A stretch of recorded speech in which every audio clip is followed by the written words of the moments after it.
Көрсетілімді жалғастыратын спорт жаңалықтарымен сіздерді әріптесім Самат Қанағатов таныстырады.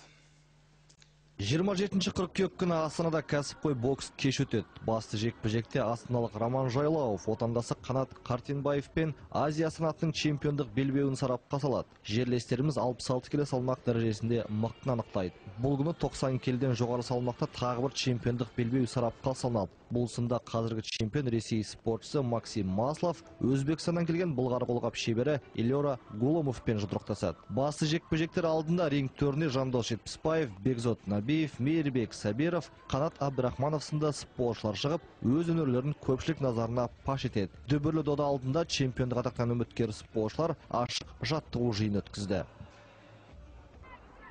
Әйелдер футболынан 2015 жылы өткен әлем чемпионатына іріктеу жарысы жалғасуда. Бұл сында Қазақстан құрамасы қатарынан 2 кездесу өтті. Алдымен Финляндия командасына 2-0 есебімен ұтылған отандастарымыз келесі ойында Франция футболшыларына 4-0 есебімен есе жіберді. Қарқыны мықты қонақтар кездесу тағдырын бірінші таймда шешіп тастады. Ойынды тегерін шабуылын бастаған Филипп Бержерудың шәкірттері 15 минутта есеп ашты. Голдың авторы Марилор Дели. Бұл голдан кейін шабыттанған қонақтар небір 6 минуттың ішінде Мадина Шойкина қорған қақпаға тағы да 2 доп соқты. Алдымен Гаэтен Тинай мергендігімен танылса, келесі сәтте алаң иелері қорғаушылардың қателігін ұрымтал пайдаланған Сабрина Делауна командаластардың қошеметіне бөленді.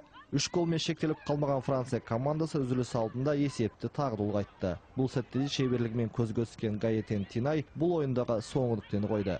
Келесі кездесуін Қазақстан құрамасы енді сырт алаңда Болгария командасына қарсы өткізеді. Самат Қанағатов, Еркебұлан Кенжеғұлов, Астана телеарнасы.